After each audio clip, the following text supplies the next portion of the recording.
Yeah, there's no doubt that I think at one stage, I can't remember where it was in the game, might have been the last quarter, we had Gawn, Scully, Tringove, McKenzie in the middle, and we might have been Morton and might have been Chunk, might have been the other wing, I think, at that stage. So when those blokes are getting experience to play and they're in the centre band to the MCG, that's a great opportunity for them. And young Nico's been on the verge of playing particularly well, and he got some really good game time today, and he was very good. He's a very, very determined young man to play as much AFL footy as he can. So he's a very easy player to coach, but he's just one of our elite trainers. So I take my hat off to him. He's a great young man who's going to have hopefully a really long future with us. But contributions from a lot of other players help. But I thought the young guys really took another step. But that step can only be judged on next week's effort as well. A big game, is it? It's massive. Oh, today was a big game. Last week was a big game. So I think it's still for 4 points. So it's an important game for us to perform well in to get some consistency with our effort. We've been talking about it, discussing it, and it just gets to a stage where the only way we can display it is on the ground. And we were good today, but next week's the big challenge for us. But they're in good form, the Tigers. Are you surprised you're breaking up the songs? Yeah, you got to look at the personnel, and I know they won't use it as a fact, if you like, what they've got. But Monday, Sandilands, Ballantyne, they lose 2 players today. I mean, it is a big hurdle for them to get over when those blokes aren't there. And they've been, to Freo's credit, they've been very, very competitive. I saw them here a couple of weeks ago play against the Hawks, and they were very, very good until the last quarter. But I just think that our ability to just keep running, and when you take into account the rotations and the blokes who were up and running over the ground, it helped us with our spread, and I think it makes it easier when you've got some forwards marking the ball as well. I think that to finish it off, it hasn't been where we've been the last couple of weeks. We've been unable to take enough marks in our forward line. I think today, I'm not sure how many we took, but we certainly took more today than we probably have in the last 2 or 3 weeks, I reckon. How really brings you something in that area? Yeah, no. How he's got a good pair of hands. He's very quick, kicks both feet. So he's a young man who's just playing. What is it? His second or third game or something. So he's still on the adrenaline at the moment of just playing. But he's a natural player. But like Nicholson, he works really hard at his game. So. Steph Martin, he seems more comfortable by the week. Is he a player who has to be told, you're good enough? Does he have to be built up?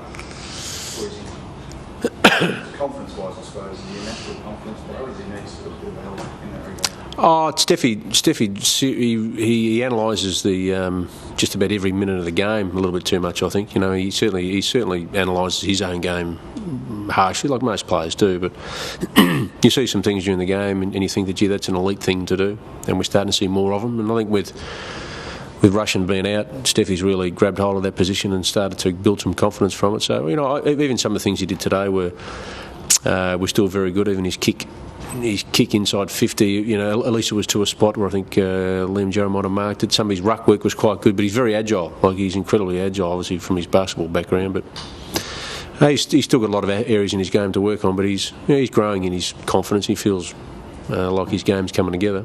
Set Max score and tackle on Farland, you must have been really thrilled by that.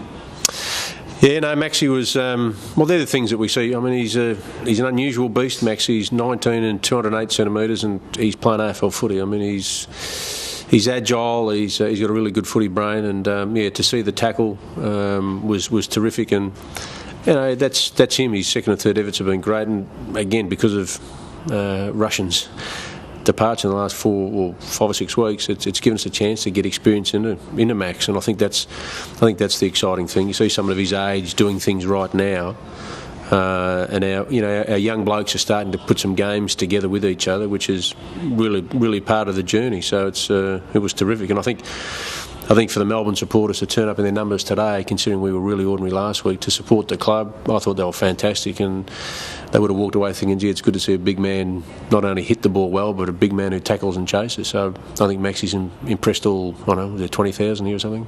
Is Jamal ready next week? Yeah, he should be. He should be okay next week. Yep.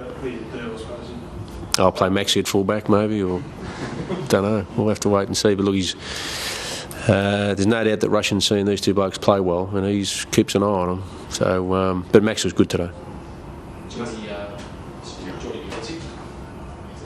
Yeah, no, Geordie was as we expect, and we have high expectations of Geordie. He works really hard, and he's just a terrific young bloke.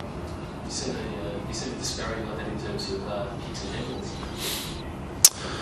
handballs. Yeah, he was handball happy, Geordie. Yeah, he was handball happy, but we've I think 182 handballs is not a great figure that we want to get to too often. We want to be kicking the ball more. And look, Geordie's effort. The thing about Geordie's effort is around the stoppage, and his ability to compete is really high. Like, he's a super competitive bloke. Is that Jack what's best going to look like? Do you think that when he really imposed himself in the game today, kicked 3 goals or